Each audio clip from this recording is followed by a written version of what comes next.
spirit. It's the thing inside you that makes you go, when you're born.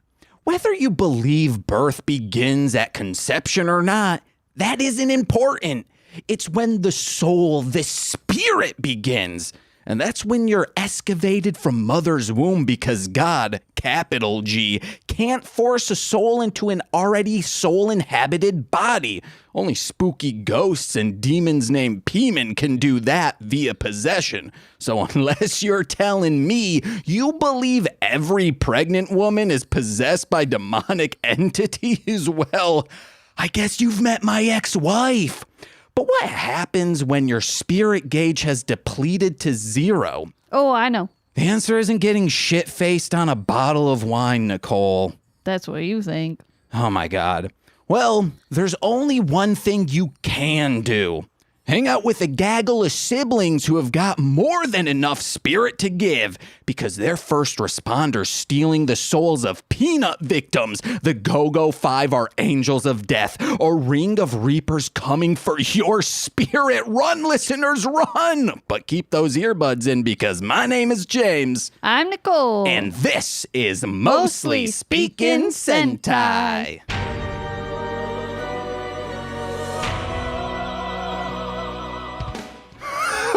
Oh, yes, guys, like my name says, I'm James, and I'm lacking spirit because I died at childbirth with cord around my neck and split from my conduit. I'm James, the nobody of Sagem. That's right, this is how Kingdom Hearts work. The X is silent. You fucking nerds out there are gonna say, if you're a nobody, you should have an X somewhere in your name. It's silent. Just like you're gonna be when I pull out my fucking gun that we totally own because it is canon, we own one. And I'm gonna put it in your mouth and say, you feeling lucky? And when it squirts, it's just gonna put hot sauce because it's just a squirt gun, but I put hot sauce in it, but it's very hot sauce. I'm talking like 2,000 Scovilles. The bomb. Yeah, more than that because it's 2,000 Scovilles and it's right in your esophagus and it's gonna scratch it and you're gonna say,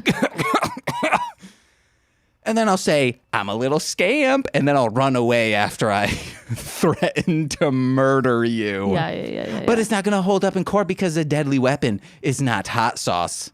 I'd like to see some showboating lawyer do that, try and preach that on people. But someone who isn't heartless, someone who isn't a nobody is my co-host, my common law who's got me in awe, Nicole Jakey. Oh, hi. How are you, Nicole? We got to be quick-witted. You got to be quick-witted? Yeah. Okay. She's doing a puzzle, guys, and quizzes. Brain teasers. Nicole, I said quick with it, not quick-witted. Garfield. What about it? In a hat. Okay. That says, meat gum. That's Heathcliff. That's the bullshit you get from them. No. In a hat that says, eat more butts. Okay. So it's Krith Gethard. Yeah. And Garfield. And then the back of it says, lose well. Okay. And then Morrissey, 80s era on a bicep. Yeah. All right. Well, I'm glad we spent time on that, guys. You're welcome. We have a great episode, and we need to get to our guest because it is late where he is, unless he's teasing us, and or he's actually, unless the Discord's calming from inside the house. You would have got that reference if we watched that movie last night. We should have watched Scream. We'll watch it tonight. No, Barb and Star was good. Okay, well, we don't have time. I watched it. I wish I was high while we watched it, though. Okay, it would have been way better. Whoa, okay, fine. We need to get to our guest, Nicole. Do we? Yes. Okay. Absolutely. What are you talking about? I love this banter. Okay, well, we can banter with him. Okay. Yeah, freak lord. You know him from YouTube and his YouTube channel, Nielzabub. Oh my God, I just gave away his name. It's Neil. Middle name, Za. Last name, Bub. Nielzabub. How are you today? I'm pretty good. Pretty late over here. So as you said, my time zone. For people who don't know, I live in China, so it's a little past midnight here. So yeah, that's all that. So I am risking my life and my sleep to talk about Sentai with all of you. That's good. Wait, what did you say? It's past midnight? Is that what you said? Yes. Past midnight. You're crass. Past my bedtime. Okay. I was going to try and do rhymes with it, but... Okay, wait, I can do that too. Okay. What did you say? Crass? That's not a word. No, it's crass. Oh, I thought you said crass. Yeah, No, I said crass. It's crabs mid-snipe. Okay, yeah. Because it's a crab and they're a sniper, and mid-snipe they eat a roll. No, it's like just saying like snip wrong. Like it's mid, like they're gonna okay. pinch you. Wow, you're being you're a regular Shakespeare, Hell changing the ways things I'm are taking things over this said. episode, bitch. All right, there you go. Talk about his YouTube channel. All right, Nielzabub on YouTube talks about all sorts of things, including, but not limited to, Power Rangers, Ultraman, Kamen Rider, and there's a segment I saw called what was it? Under the spandex. Under the spandex. And I have a note. Yeah. Make it sexy. Well, spandex is already inherently sexy. I can't make it sexier. I mean, It'll be too I'm much. sure you're picturing James in spandex You'll right get now, flagged. right? Well, Yeah. I want under the spanks. Because that's hot. yeah, that is definitely a lot hotter than most of the like writers that actually work on Sentai. I'm sure maybe they were hot back in the day, but quite a few of them are much older now. He's hot as hell. Always wearing like a Yogi Bear hat. He is. Okay. Well, is it really him you're attracted to, or the hat? It might be the hat because I am very attracted to Yogi. Definitely the hat. Yeah. So, like, should Nicole wear the hat with the mask there, the hat mask combo? Yeah.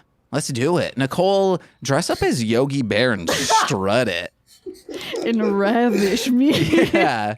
Because you're ravish. You're looking for a picnic basket. Yeah, you dress up as a picnic basket. I was going to say, I got a dick in a basket. Wow. A dick in a basket, girl. Hell yeah. Yeah, a picnic basket is much better than, like, being boo-boo, which was the only thing that I was thinking of, but I didn't want to say it. Yeah, Well, it could be For obvious Cindy. reasons. Or But don't you want to be a snack? Or I could be Mr. Ranger, sir. Yeah. And then I'm like, Yogi, you're getting punished for stealing these baskets. And then I'm Forbidden love. We got an element of forbidden love there. I shoot tranquilizers in you. Wow. And you're like, ma never. I would love to have, like, if you put tranquilizers in me and just had sex, like, it would be consensual, but, like, that would be cool. No. You could be like, this deedle is my I don't- clay to mold for I myself. Yogi Bear, guys. Oh, no. We have to mark this explicit. Yeah. I mean, Yogi Bear is very adult. Always has been. Yeah. Ever since he first aired. Ever since Yo Yogi, I'd say. It's the real reason we haven't had any, Yogi Bear revivals recently. He's just too extreme, too out there, too avant-garde for the masses. Until it got even more so with Jellystone that came out this month. Yeah, I haven't actually watched that.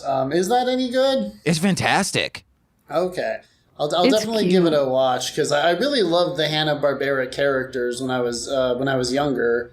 As I remember, that was like Cartoon Network's first really, like, the first thing they really aired a lot of was the Hanna-Barbera stuff. Before they started their, like, Toonami and other more famous programming blocks. So yeah, I remember Jetsons, Scooby-Doo, and all that. My actually, like, I remember the cartoons partially because, like, my mom's favorite one was Johnny Bravo. My dad's favorite was Johnny Bravo. Wow, James. We have so much in common. If We my do. mom was not happily married, I would suggest having them meet. Because was your mom the Zargon player? No, it was probably my dad. Okay. I don't know if anyone in my family actually played Zargon, but we had a Commodore 64. I think that we had that conversation. That's why you're thinking about that. Okay. Yeah, because since I was born in England, my father was stationed in England temporarily. So when he came back to the States, he brought a bunch of things with him. So we did have a bunch of like British PAL tapes that we could only play in the PAL VCR that we had, but like it was slowly breaking down over time. So it really hurt when I could no longer watch Trapdoor. I don't know if you're familiar. Like that's like a really creepy like claymation cartoon, but like for kids. Ooh. Like the whole plot is that the main character is this chef in this castle that serves this monster who's the master of the castle, but he's never seen. You only hear his voice like, "Burke, feed me." Oh, man. And there's a trap door, and every episode some hideous monster comes out of the trap door that they have to deal with. This sounds good. Yeah, it was a fun little cartoon show they had, but yeah, it's I don't think it's ever been released in the States. But yeah, we also had Blackadder among other things. My mom has a pen pal from England and sent, I think like just people didn't know VCRs were different because sent us over a movie that I think my mom really liked when she went over to England, but she tried putting it in our VCR and it just didn't work. And they're like, "What is going on?" And my dad's like, "Oh, it's a different region. You just can't do it." Yeah, is the British wizards, whenever they're done recording, they cast a magic spell on their tapes so that they cannot be played outside of England. That's how region locking works, right? Yeah. Yeah. It sucks. Yeah, so I mean, I think they still have a bunch of those tapes, but I don't think we can watch them anymore because the PAL VCR kind of died. We had a bunch of movies because, like, my dad figured out that was a really easy way to entertain a bunch of children. Yeah. And he could find a bunch of them for really cheap, like, at Walmart. My dad did a lot of bargain hunting. Although, like, when one of my brothers, when he was selling his entire video game collection, there was one, like, the most expensive game was, it was called Crusader of Senti. And we didn't know this was like apparently like a rare game because it was a Zelda clone that was released near the end of the Genesis's life cycle. And so it was just a game that my dad bought for like $5 at Walmart. And it ended up being like he got over $100 for it when he sold it. Hell yeah. So it's always weird kind of seeing things like that. But no, as far as Zargon goes, the only real thing I have with Zargon is did you ever play Hero Quest? Hero Quest is a board game. Yeah, my sister would swim, so we would have to we would be going all around Michigan for swim meets. They were so long. It was an entire day thing, starting from 6 a.m. to 4 p.m. They sucked. But luckily there was one where outside it was around a neighborhood and there was a garage sale and we were into the concept of D&D, but we had never played because it's expensive kind of to play when you're a child. So we found Hero Quest and we were like, holy crap, that's amazing. And flash forward, we are playing it with some friends. It's Travis Heima, Austin Heima, and someone that their mother was a probation officer. And just one of their, I think his name was Bo. And this probation kid would hang around them, and we were playing Hero Quest, and he's like, "Hey, you guys got that? What do you call it when it's to clean your a keyboard cleaner?" Yeah. And he's like, "Oh man, can I see that?" And we're like, "Yeah, we're 12," and he just grabs it, inhales it, and then it makes his voice go low, and he's like, "Yeah, isn't this cool?" And in retrospect, we're like, "Oh shoot, this is probably breaking probation shit." And I believe he ruined the game because someone wanted to search for traps or something. And then my brother, I believe, was the DM, but they didn't search in a specific area for traps. And we were like, we searched for traps. And he's like, but you didn't search this room for traps. And then the game stopped.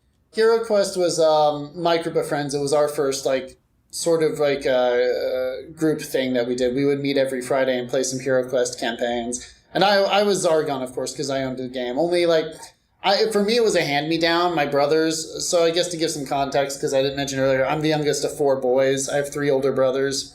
So this Hero Quest had gone through their hands. So by the time I got it, like, most of the models were broken. Like, we didn't actually have a gargoyle. I think we used a Chaos Warrior from Warhammer 40K as our stand-in for the gargoyle.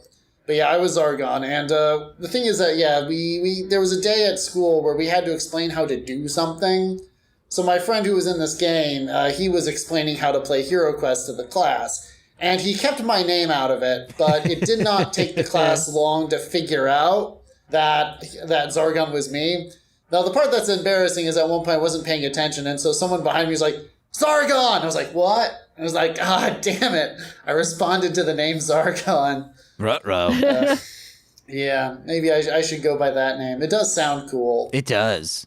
I haven't actually played that game, but was it for the Commodore 64, one of those older systems?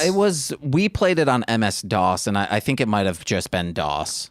Okay, yeah, we did DOS for a while, because my dad was not a huge fan of Windows. So I actually remember, like, the first computer that we really played on that he had, because he kept his computer in the parents' bedroom, so we had to go in and play it there. But we could only play it either when they were away or, like, during the day. Yeah. When it was night, we didn't go in. Because Mommy and Daddy would be kissing. What? They do, actually. They're quite loud sometimes. When they no. kiss? Some loud kisses. Well, to give you a sense of their sense of humor, I was like, one day I was in the living room, because their bedroom is down the hall from the living room. And, like, I could have gone to my own room, but it was much more comfortable down there. So I was, like, working on something, and I could hear them. So I told them, like, I can hear you. And then their response was to get louder. And that's the kind of conversations I would... I don't think I think I walked in on them once, but I didn't see anything. I don't think I've ever heard... Did you ever hear your parents, Nicole? No, I've never been scarred in that way. Okay. No, one of my favorite things my mom did is that I was having some friends, we have some of my theater friends, we were hanging out, and she and Dad, they came back from a party or something like that, so she was slightly drunk. So, like, they were getting ready to go to bed or whatnot, and she looked at me and my friend, she was like, you can have an orgy, just don't start any fires. Yeah, that's some stuff my mom would say. I believe it. There was once where Tyler Berger, MC Deep, we were talking about how my mom, she's a cat person, and then Tyler goes, oh, no, we do dogs in our house, and she's like, oh, disgusting. And he's like, what, oh, no, not expecting that from a mom. And then he's like, yeah, I understand why you are the way you are, James. Yeah, with my mom, you wouldn't really suspect it when you see her in public, because like she has a very different demeanor. But like also like she does volunteer work for the prison ministry or in the church, among other things. So when you see her in her public life, you wouldn't suspect her of having a more crude sense of humor, being a little cheeky. Yeah, she can. She definitely can be at times. I do want to ask you something. So you've been kind of binging our show for the past few months. That is true. Have you noticed anything about us, or like, have you picked up on anything that, like over 3 years, we wouldn't notice it, or people listening week to week wouldn't? What are things that you're like, oh, wow, they really like this, or they do this, or, oh my God, just anything you've observed? It's a little bit difficult to think of my top of my head because that's a lot of information to process. But like I did start coming up with like a potential drinking rules game for this, and like the hard mode for it would simply be like whenever Nicole has no idea what James is talking about, take a shot. And then like I had other rules. Like one is like take a shot whenever like Nicole says, "Don't tell me what to do," or any variation. Yeah. I thought of, like, if I really wanted to be mean, like a waterfall, which is James starts a tangent. You don't get to stop drinking until he gets back to whatever the original point was. Oh, no, that's dead. Yes. Especially back in the day when we were doing the Die Ranger episode summaries, there would be long tangents like the religious Sentai with Lil Corey and I think Rudy, where we go off on a tangent. Then I'm like, oh, no, guys, we have to get back to the episode summary. Oh, yeah, I remember, because I think I joked with you once, that was before I started catching up, because, you were talking about, like, this one episode, like, oh, so it's going to be over an hour long, and you're like, no, we're trying to get back under that. Yeah. And from what I can tell, you've kind of half succeeded. Like, most of your episodes aren't quite an hour, but they're also not really short either. Although I've noticed that Nicole stopped doing the thing where, like, she started doing a jingle to let you know when, like, the record time was, like, 30 minutes. Oh, yeah. I don't think I've heard her doing it recently. I think it's because people, like, kept doing it at me, so I stopped doing it. Oh, no. Yeah, for sure. I remember Eric was from Ranger Command did that. And I think Nicole was like, what is happening? And it's like, no, we're at the 30-minute mark. Yeah. Also, I remember that. I think it's because there was a time when you wouldn't see I couldn't see the screen either. Yeah. Yeah, I used to need it because I couldn't see the screen, but Nicole could. And then I just started I was like, oh, I can just move the screen when we record and I have it. Yeah, man, those classic bits we forget about. It happens. Things change. People change. Time changes. Time ranges. Ooh, well, I have one more question. That would have been a perfect God damn it. segue. What do you think of the Use intros? your editing magic. Huh? What do you think? I thought it was pretty good though. I thought the thing that amused me was like he does videos on a number of things like Ultraman. Like I've literally done one. I've done one video about Ultraman. Oh no, well, I I didn't mean like full videos. Like you at least talk about or mention it. Yeah, mostly I do because I started off comparing Sentai and Power Rangers, and originally I wasn't gonna have my channel be just that, but the Sentai Power Ranger stuff clearly outperforms like anything else I try to do, so that's what I tend to focus on. Ultraman is a franchise I only got to sort of recently, like last year I started watching it, which is an interesting experience. When you say the Sentai Power Ranger stuff outperforms the other things, that's the opposite with us. Well, I have a very niche channel. Like if I get like more than 500 views, I'm like, yes. Yeah. Man, we would for most people. We need those 500. Give us some of your fan base, Neil. Well, the thing is, like, I have over 700 subscribers, but like the last video I did is only a little over 100 views because not everyone is knowledgeable or wants to know more about Sentai screenwriters. Mm-hmm.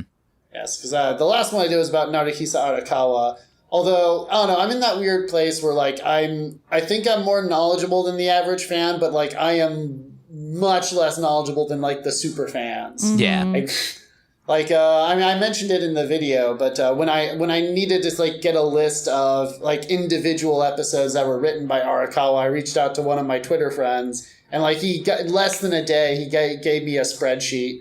It was even separated into Kamen Rider and then Super Sentai. Yeah.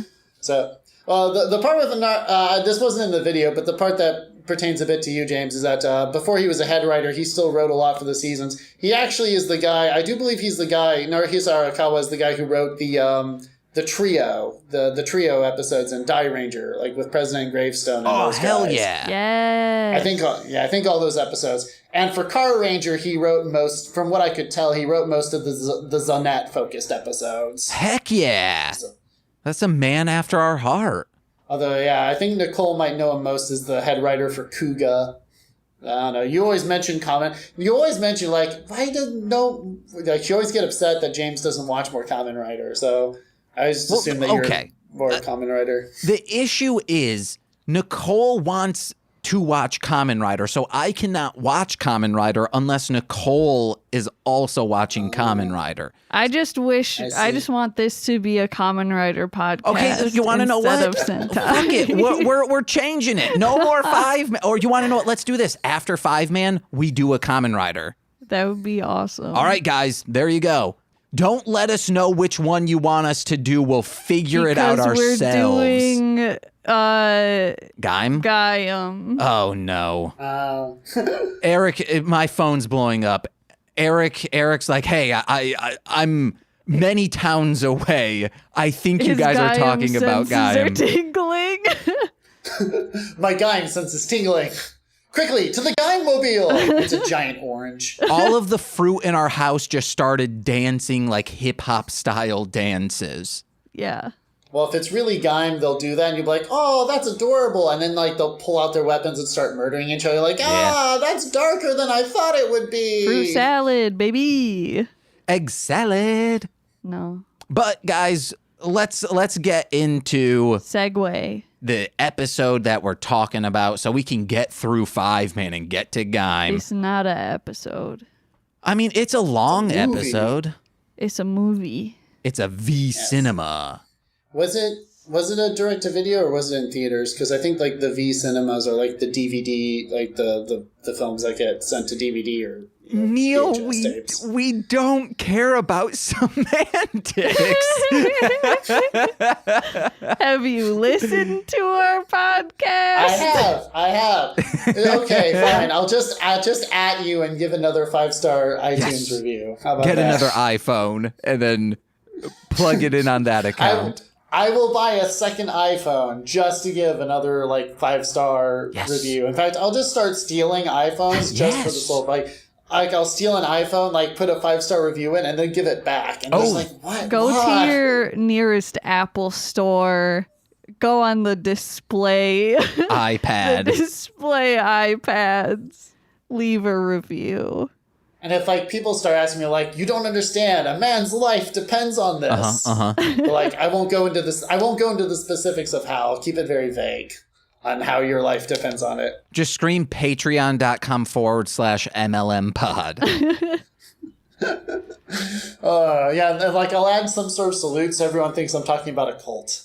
Like, MLM pod! Thank you. Yes. It's aspirational. Flip a water bottle, it lands perfectly, dab, and then leave. Yeah. If I was able to flip a water bottle perfectly, like, that would be an omen. Like, that is like a religious omen. Like, I have found my calling. Hell yeah. The gods have spoken. It also, if you do that, then dab, then just leave nothing said. Everyone, it's at least neutral. No one will be like, oh, wow, that was weird. People will be like, that was a thing we just saw, minimum. But some people will be like, holy shit, I gotta check out this MLM pod. Just like people should check out Time Ranger versus GoGoFive. Yeah. So a quick rundown of this. The Time Ranger going up against this guy he's a boxer. We'll get into more of him. His kill count is 500. James A. Janice, eat your heart out. So he's all of a sudden impenetrable to their freeze rays, but that's because a fly stuck a card in him, and now he's black magic. And then the GoGoFive are there and say, we'll help you out, I guess. Then they get whipped back into different eras through time, and then they come back, take down the bad guy, Die Ranger. Nailed it. That sounds about right. There we go. Yeah. Neil, have you seen this before? This one, no. Not before. I watched it like a few days ago in preparation, and I watched it again today. But like before this podcast, no, because I have not finished either GoGoFive or Time Ranger, and I only finished Time Ranger recently. Okay. What'd you think? I liked it overall. It was a pretty decent crossover, all things considered. Hell yeah. I'll talk more in detail as we go through the plot or whatnot. The choreography was pretty good. Although all the character, the only thing is I kind of wish they spend a little bit more time on the character interactions. Like, there were some good ideas there. Like, I actually really liked when Matoi, GoGoFive's Red, and Tatsuya are together, and like Tatsuya's like, I have to change my future, and he's like, stop talking about yourself all the time. You need to change the planet's future. And like, it's a really it's kind of a cool way to show the difference between these two characters. But like, outside of that one scene, it doesn't really mean anything. Yeah. So I kind of wish that some of their cool ideas and exchanges were kind of expanded beyond that. One thing I'll bring up, like, I think this is, like, the second or third movie I've seen where, like, Sentai have been thrown across time and someone ends up in the Edo period. Like, Toei just really loves throwing people into the Edo period. That's where, like, They're being Domon chased. and... Yeah. Okay. The green and yellow. The greens and yellow. That's like they end up.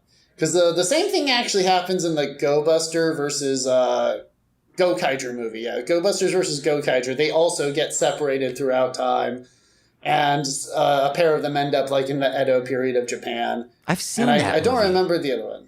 It's a good one. It's one of the better crossovers. I think all the Sentai movies that I've seen are fantastic because they say, hey, we are going to give you action nonstop and then it ends. Well, definitely with the crossover movies. And what I love about all these movies, because besides like earlier stuff that might have gotten Blu-ray releases, like I think the Fiveman print, which we'll be seeing soon, is beautiful. It looks great. But all the other ones, when you watch it on like Shout Factory, whatever releases you're seeing them, are kind of like crappy and muddy looking, especially Time Ranger at times. But this is crisp and clear, and it is in beautiful 1080. It's just like I love my women's dimension. 1080 by 1440 stacked. Me too. I completely agree with that. That is exactly how I like my women. Hell yeah. All the time. Yeah, me too. In high definition. High definition, but in 4:3.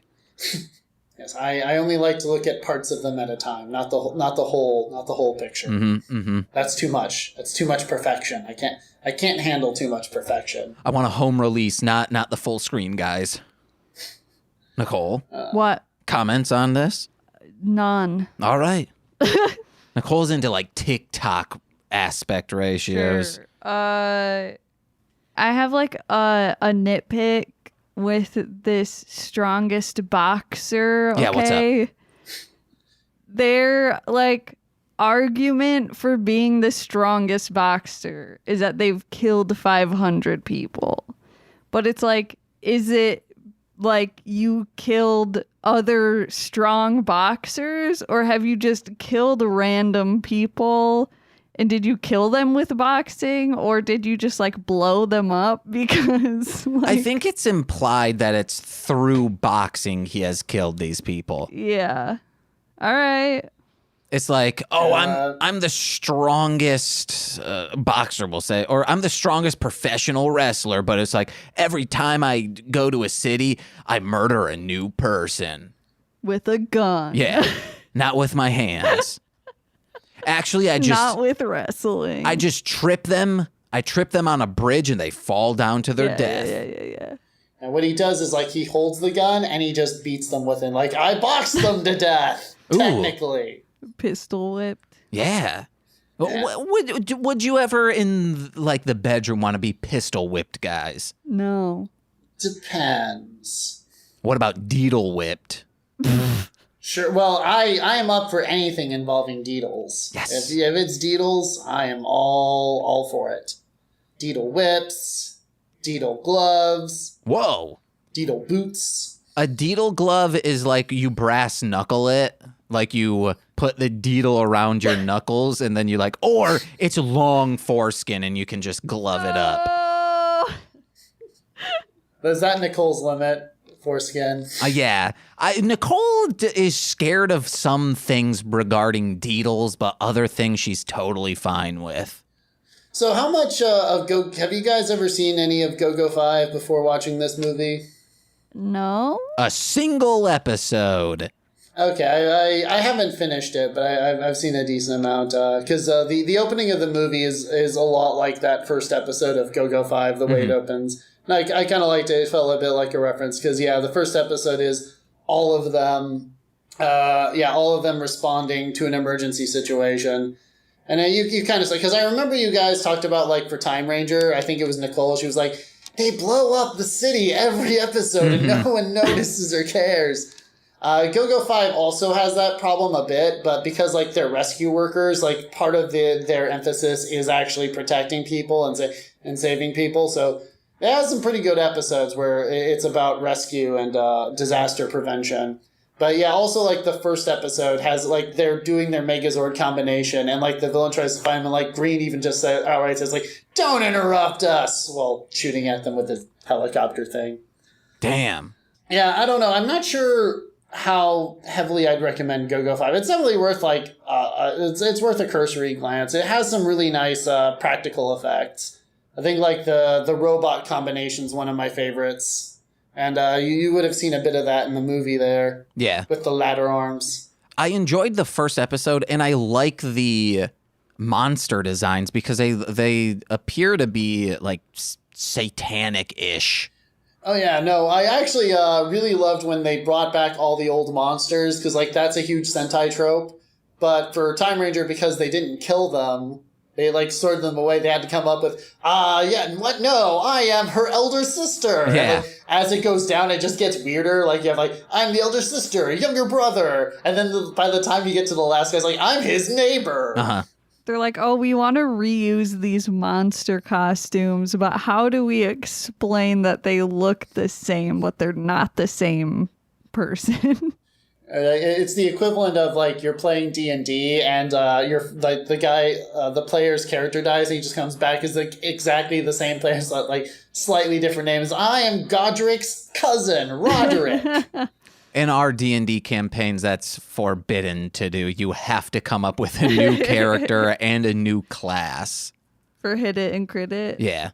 Did you ever watch the Voltron episode where they did D&D? No.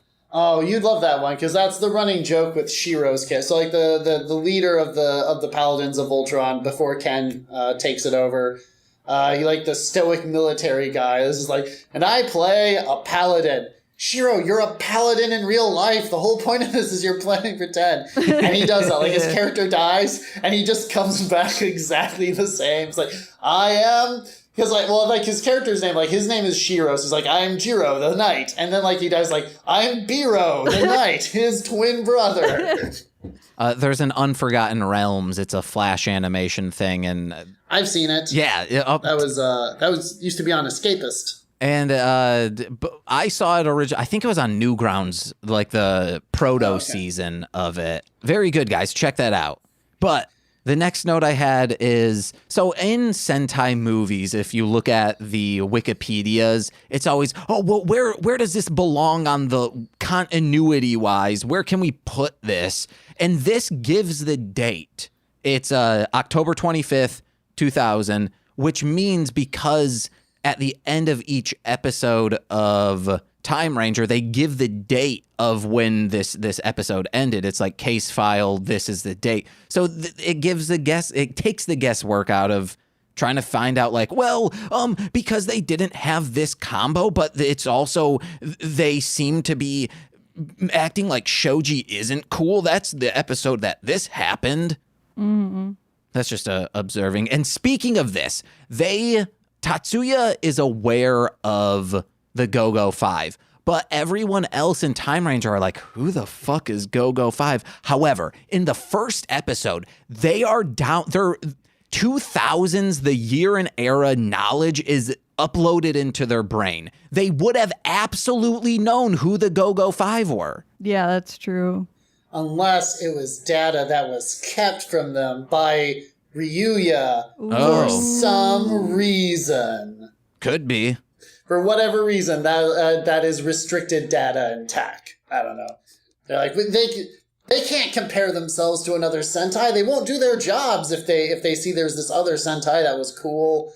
They need to think they're the only ones. Yeah. I really wish that just all the Sentai are like, hey, we're all together. I want a season where it's like 3 Sentai teams, or a season comprised. I know that you have the, like, those big movies that they do that are technically this, but a season that is comprised of, like, the best or some, maybe the worst of Sentai teams. Make it like a 9 Sentai team, and they all get to hang out and be cool. The closest we have to that is GoKaiger. Yeah. Which is the 30th anniversary. That one's, if you haven't seen it, GoKaiger is actually a lot of fun. Originally, the only Sentai's that were going to make cameos were the toy-based ones, but there was a natural disaster, and due to that, Sentai actors coming together to send encouraging messages to children that had been affected by this disaster. Toei was like, okay, they petitioned to Toei, and so instead of only the toy Sentai making a cameo, like at least one person from every previous Sentai makes a cameo in GoGoFive. For Timeranger, I talked to you a bit about this one on Twitter. For Timeranger, it's Domon, Time Yellow, who shows up, and the consequence of that one is he learns about his. Oh wait, I shouldn't. You guys haven't gotten that. Do you guys care about spoilers? This spoiler, or you want to know, someone might not be watching GoGoFive, and that might be it's more of a GoGoFive spoiler, I think. Yeah. Okay. But yeah. Domon learns a little bit about what's been happening in the time since he left, and that one's kind of touching because you also have Honami show up. He learns about 9/11, guys. Yeah, and it breaks him emotionally. He enlists in the United States military right away. Yep, to prevent a similar tragedy from happening in the future. Nicole is just shaking her head right now. I thought she always did that. I just thought she spent the whole show doing that. Just perpetually. But let's get into some more notes. I liked when Bolivar, the boxer, he's like, this transformation is filling me with power. And that's how I feel after just like a single Diet Coke or seeing Nicole for the day. What gives you guys power? Like you're just like, oh, I'm amped now. I'll go ahead and give an answer appropriate to the show. Masturbating. Ooh. Masturbating gives you power? Well, it depends. Sometimes, like there's that initial feeling of draining, but then it afterwards, it fills me up with confidence and strength. Okay, dang. Well, we have two different. I feel just like calm and relaxed. Well, I mean that's a way to feel stronger. Like you're calm and relaxed, and you're like, I'm ready to take on anything now. No, it's the opposite. I feel like, well, I can't be. I've lost my manic energy. Okay, I channel my Zen. I channel my Zen to become more focused or something like that. That's why I edge throughout the day. So then I'm just like, that gives me strength. I'm kidding. Just seeing Nicole and drinking a tiny bit of caffeine. Yeah. Other than that, yeah, definitely this Chinese Coca-Cola, which is. I swear, very different from American Coca-Cola, not at all the same. Nicole gets power from storms when lightning strikes. Does she, go into it and, absorb the lightning with her hand? No, it crashes by her, and she's like, oh, Jesus Christ, that almost killed me. And then she's just like, I need to live. Yeah. Okay, that works. She also just likes rain, so that also My mother helps. really likes rain. She likes to sit on the porch and just watch it rain when there's a storm. What's up, Nicole? In all seriousness, when I have a new art project idea that I'm excited about. Like a dino Oh, cat. yeah. Yeah. Would you crime fight with your siblings? Yeah. Dang. This is a flip of the coin from last week's Engage with Cage, where it's, would you do crime with your siblings? Yeah. What about you, Neil? I don't know if I'd fight crime with my siblings. I definitely maybe buddy cop with one of them. I don't know if I'd fight with all three of them at the same time. That might be too much. Okay. But maybe the one that's right above me, my third oldest brother, Ivan. Yeah, we could do a buddy cop sort of thing. He leaves his kids with his wife, and we go on a buddy cop adventure. It's like winter vacation. Heck yeah. In this, the GoGoFive go to Tomorrow Research and say hey, we're going to pay you. You just need to find our dad. What the Timeranger should have done is when the dad reveals himself, they should have been like, hey, we found your dad. Give us the money, please. We're very broke. I'm kind of surprised Domon didn't do that, because that sounds exactly like something Domon would do. Yeah. Just push him up to him and be like, haha, we found this little fucker. Yeah, I feel like they were trying to just do too many storylines where, I don't know, they're just oh, how should the Time Rangers and GoGoFive meet and they're like, oh, let's just throw this in here, but we're not going to actually follow through with this story beat and just have the dad show up randomly. Yeah. I kind of wish the dad had been, like, kidnapped by the Launders, because, like, we had that episode earlier where, like, they took that artist. So very clearly the Launders know about historical figures. And, like, Tatsumi Mondo, like, he's a genius that built giant robots, because he's the one who built all their equipment in the show. The giant robots and the thing of that nature. So I feel like he would be well known, like, or at least in some sort of, like, even if, like, Dolnero and Lien don't know anything about him, definitely Lien would be like, you were building me a robot to destroy things. Yeah. Because I actually liked the GoGoFive coming to Tomorrow Research to be like, yeah, we need you to find our dad. We're too poor to hire, you know, an expensive investigator. So, you know, you're the cheapest and the most available around. So I do like that idea. But yeah, like you said, actually, when Tatsumi first showed up, my what I thought the second time I was watching was Kamen Rider Dad. Oh, yeah, because he came in on a motorcycle. Well, what's great about it is, like, they frame it in a way you're like, who could this be? Yeah. 'Cause what I thought it was going to be was, I was like, oh, GoGoFive must have a sixth ranger, and that's the sixth ranger. But I guess Is not. their dad? Yeah, GoGoFive doesn't have a sixth. They have They have a giant robot that kind of acts like they're sixth. Okay. But it should have been he gets kidnapped and they're trying to have him make them a huge mecha to fight the Time Ranger. Yeah. Well, especially because, like, I think at this point in the show, or at least when this movie was released, it's clear that, like, Gien has ulterior motives about destruction. So you even could have put that, like, from the show into the movie where, like, maybe Dolnero and Lien have, like, we'll use this robot to steal all the money. Mm-hmm. But then, like, you know, Gien kind of hijacks it and they're like, this is not so far in the show that they've turned against him. So, like, but, you know, he sabotages it. And when they call him out, he's like, oh, I didn't know that was going to happen. It was an accident. Yeah. But yeah, I kind of agree with that. But let's start banging through some notes because we're hopping up on that hour mark.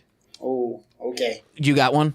I was just going to say that they, like, so then they get, like, sent through a time portal, and, like, the separate colors get sent together to the different time periods.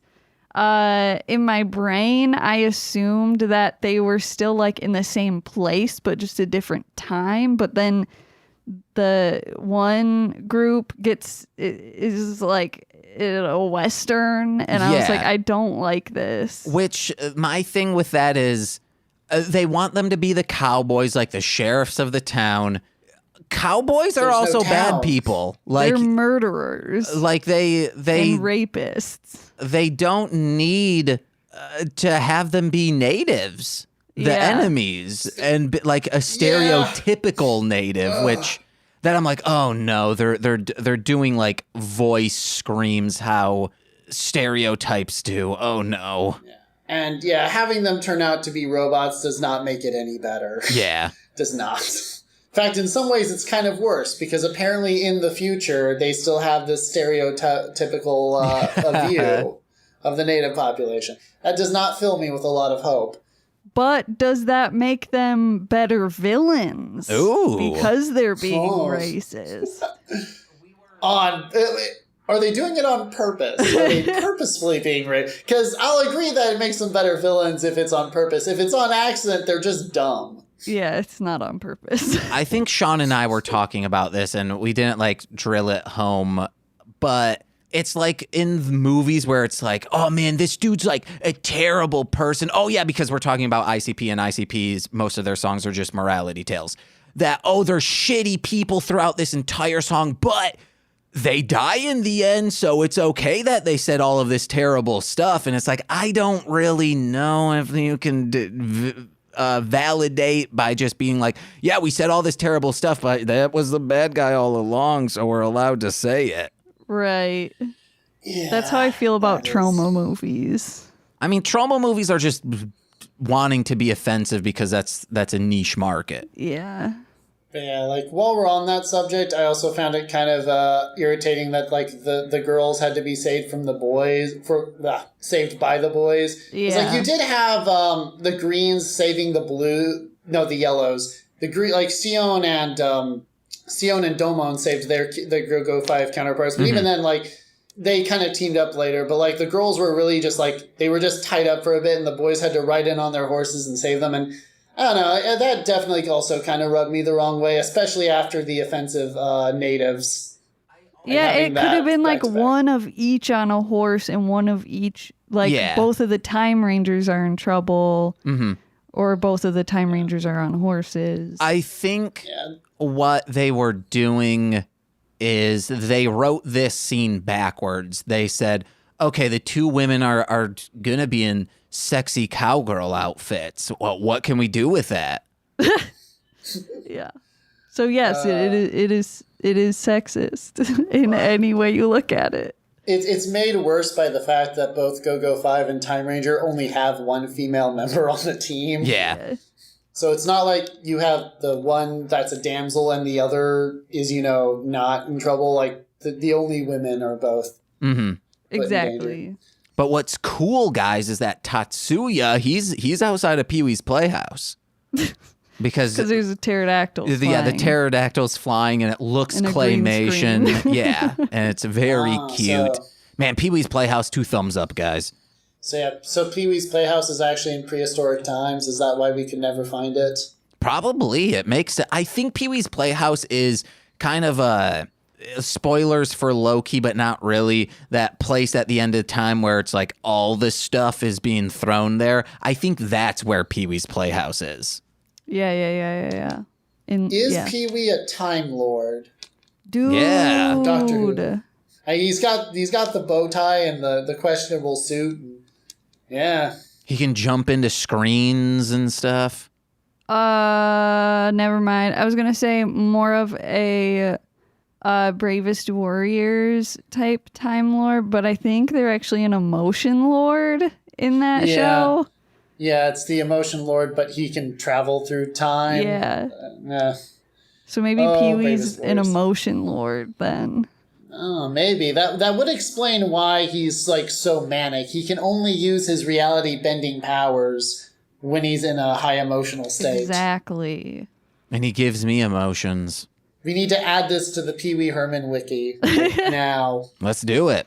Dolnero has a cute throne on wheels, and also in the Sion's like throwing pinwheels into throats, and he's like, yeah, and then just one of the villains like, I'm gonna push a sweet boy off a 1-story roof, and then just pushes him instead of like trying to do, I guess like a normal human being would be out of commission, but yeah, I don't know. mean equally. The villains in the dinosaur times get crushed by rocks. They got MXC'd. They got piggied. Oh, yeah. Oh, so sad. I do love that our villains followed like the rule of ninja in that like their siblings, like all 5 of them needed to take out like one of their like, siblings or counter. But like these guys, now that they're in a group, they're not nearly as strong. Except for, like, Bolivar. But outside of Bolivar, like, you don't need the whole team to take them out. Yeah. I think Piggy deserved it. Oh, my God. Also, You are a villain. I'm obviously kidding. You are a monster. Okay, yeah, I am a marshland one. Ugh.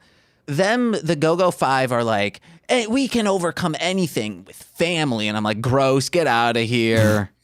But that's when I realized, I was like, oh, it's kind of cool to see this team that's just, that's like very family oriented and team oriented against the Time Rangers, who are basically just a group of loners. Yeah. And a group of boners. Wow. Well, I mean, it is mostly men, so, if I had to work very close to Yuri, I would probably also have one all the time. You better believe Yuri's got a strap-on pegging those dudes. Dude. Oh, totally, man. She is definitely calling the shots. Yeah. Nicole commented when Time Fire looks into his thing and screams, "Time Fire!" And she's like, you don't need to scream it, but he does. It probably has a low-level receiver. So if you're just in conversation saying Time Fire, like, man, it'd be like, yeah, all I have to say is like V-Rex come. Yeah, it doesn't like all of a sudden V-Rex is outside your door saying, what do you need? Like if you're on a podcast and you say something about Alexa and their Alexa turns on. Yeah, Alexa, order Meet the Deedles on Amazon. Alexa, play Meet the Deedles soundtrack. Ooh. Alexa, purchase Marshland Monster Podcast Raps The Pro Verses on Amazon. There we go. I just made some money. While we're on the subject of Naoto, did he just like suck this whole movie? Did he actually really do much of anything? He sucks all the time. That's true, but like in this movie particularly, because he has such a dramatic entrance and then he kind of gets his ass kicked. I mean, he does save the two mentors, so that's good. And I was like, holy shit, there's like just a straight up dude on the top of that tall building. That's dangerous. Yeah. No, my favorite part of Naoto is that when you have the random singer, like when he transforms and you hear, "Time Fire!" I was like, whoever sings that, give her a raise. Hell and yeah.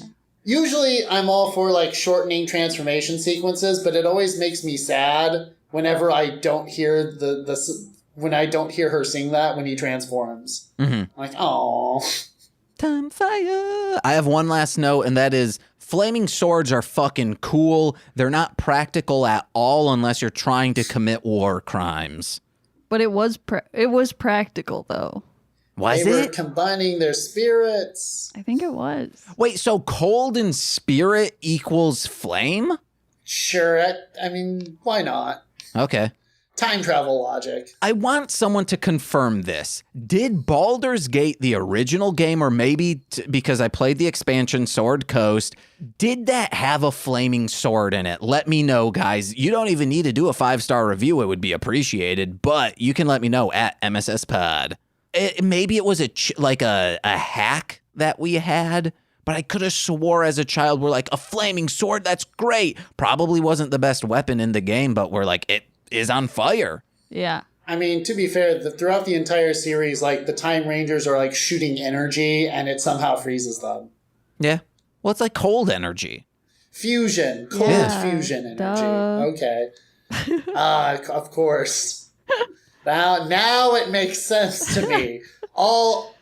Every question I ever had about Time Ranger has been answered now. I can just fill in the blank with cold fusion. Actually, This is what it is. It's a block of ice in an air Zuka, and then you just shoot it at them, and then it's so cold it freezes them. I can buy that, yeah. Future technology. I'd like to buy that. Yeah, especially during the summer. It would be great. Like you could go on like one of the worst crime sprees. Like if people see you with this big gun, they start running away, and then you shoot them. They're like, "Oh, wait, I'm refreshed! Yay!" Saying Yahoo, Yahoo, until it shrinks them. Instead of water gun fights, we have shrinking gun, freeze ray, compressor fights. Dang, that's like a Nerf arena blast. It becomes an extreme sport that Domon also manages to get himself kicked out of somehow. Because he's juicing, guys. Oh, no. But does anyone have any more notes? Yes. Okay, shoot them off real quick. I have one. Okay. It's my favorite part. Yeah. Is when they lift Sion up and throw him at the enemies and yell friendship attack. It was My great. little Time Ranger. my little Time Ranger. Friendship is magic. Friendship is power. Nicole, if you like that, you are going to love Fiveman because there's a lot of shit like that. Cheesy shit. Yeah. Nice. I am actually very curious about Fiveman. Because I remember you saying that like what you wanted to do is try to convert Sentai fans who write it off. And I'm sort of definitely in that group because I've never seen it, but I've heard all the talking about it. And it's the part that's kind of weird to me is like Time Ranger. Whenever you hear someone talk about Time Ranger, like Time Ranger consistently shows up in a lot of fans like top 10, like high in the top 10. But I don't think it did well in toy sales when it was initially released. Yeah. So it's a bit weird to me that, you have a lot of fans that still kind of clean out like, oh, Fiveman is terrible because it had poor ratings. Like also one of my favorites, Sentai is Tokyuger, which also didn't do well in toy sales. It happens for a variety of reasons, that sort of thing. I think it's because it's still, Fiveman is still in that area of, but it makes sense opposed to like the Zyuranger of it all, of like, we know the children in the neighborhood, but the Fiveman are teachers, and they're like, for some weird reason, renowned throughout Japan. But that's like, it becomes campy, and it's so escalated that you're like, oh, this is the world we live in, where teachers are celebrities because like all the children want these teachers. And it also that part makes sense because when you go to school, you know the cool teachers, and you're like, I hope we get that. Oh, fuck, I got this lame-ass teacher. And then you have to worry about them where your friends are like, oh, Mrs. Patrick is the coolest. Yeah. Oh, yeah, no. Actually, that sounds exactly like the kind of show I'd like. I hadn't heard that. Yeah, because I do teaching. That is my day job here, is teaching English. So that is definitely something that appeals to me. Yeah. If it involves teaching and education, that is definitely going to appeal to me a bit more. Then you're going to love Fiveman. It's also very bonkers at time, which I love. That's exactly why I feel everyone should watch like the first few episodes of Sun Vulcan. I don't know. I haven't really watched more of it. It didn't click with me as much as it does with other people. It's one of like, it's usually like one of the more renowned Showa era. But man, those first couple episodes just make no sense. And it's fantastic. Hell yeah. I think there's like a part where they're waiting. It's been years since I watched it, so I don't entirely remember the scene, but like their mentor comes in and like he kicks a woman in the background in her face, and I was like, what? And then like her face falls off because she's a robot. It's like, and it's just like, what is happening, Sun Vulcan? Why are you doing this to me? Man, we're going to have to check that out after Gaim. If we remember. If you like the education stuff, I would actually genuinely recommend Kamen Rider Forze. Okay. Because that one is set in a high school. And the main character, again, his whole thing is, I will make friends with everyone in this school. Oh, it's like whenever anyone does something, because usually the high school movie is like the bully or whatever is mean to the kid and like they vow revenge and go on a revenge plot. But like for Gen, like if anyone's mean to him, his immediate response is, I will make you my friend. Hell yeah. All right, Neil, do you have any notes? I think we covered most of what we did. My only thing is like, I'm willing to go with most of the logic of this movie until the rescue machines come out of Time Robo. They just come out of its chest. I was like, it can do that? It can summon robots out of its chest? At first I was like, that's never been established, but I was like, I don't care. I'm for it. I mean, yeah, like, I don't want to think too hard because I'm like, giant robot battle. Let's go. Whatever. But still, it's just like, somehow that is less explained than the time portal that sent them all to different eras. Mm-hmm. Yeah, no, I think other than that, we pretty much covered everything I have to cover. My question to you would be, when you watch this movie, does it make you want to watch GoGoFive? Oh, yeah. Okay, then I would say, like, that's the mark of a successful crossover, I'd say. Like, I think it's something that people kind of gloss over because everyone always wants to be, the pandering, the fan pleasers. But I feel like a good crossover should be able to convince people who have never seen the property to give it a watch. Yeah, that's me with GoGoFive. I've seen every GoGoFive movie, but I've never seen GoGoFive. But I'm like, I'm down for this. I need to watch it. I haven't finished it, but yeah, I mean, I've enjoyed what I've watched of it. In terms of practical effects, it's really good. And the episodes it has that hit hard do hit really hard. Heck yeah. Neil, thank you so much for coming on the show. But what do you got to plug? Like just my YouTube channel. If you want to hear me rant about Sentai and Power Rangers, I do that on my YouTube channel, which is Nielzabub. You can also find me on Twitter, also Nielzabub. If you want to know where I got my name, I was playing Rock Band, and my usual handle was too long, and so my friend, who voices the Megazord, my toy Megazord in some of my videos, suggested Nielzabub, and I just kind of kept with it ever since. Hell yeah. Nicole, what you got to plug? Oh boy, go to darlinghomebody.com for creepy cute stuff. I'm working on releasing Death Before Decaf enamel pin. They look so pretty. You can follow me at Darling Homebody on social medias and patreon.com/Darling Homebody for a monthly sticker and magnet. Heck yeah. Hey guys, Marshland Media has a new podcast. It's coming out in October. It's Sean Marciniak and I. We're going through all of ICP's work. It's called Shuffling the Deck, the definitive introductory ICP playlist podcast, where we're making a playlist that will get you into ICP, hopefully. That's coming out, but go to mlmpod.com to find out information about all the other shows. Listen to my music on there. You can download a lot of it.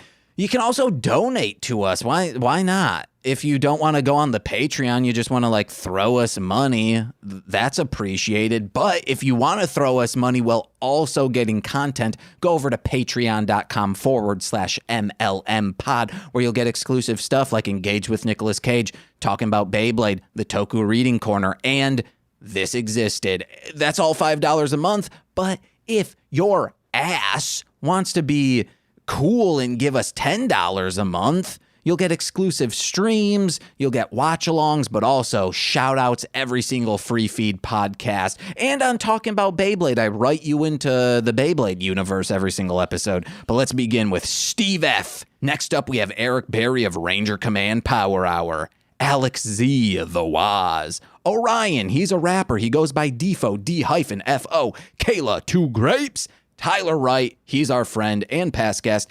Elliot W. at Garlic Sunshine on Instagram for their amazing artwork. And Jordan B, the Chaos Witch. Thank you guys so much for listening. I've been James. I'm Nicole. I've been Nielzabub. Maybe I will be later. And we've been Mostly Speaking Sentai. Bye-bye. P. Music plays. This has been a Marshland Media production, produced by James McCollum. For more content, please visit mlmpod.com. To support our network and have access to exclusive podcasts, head over to patreon.com/MLMpod and sign up today.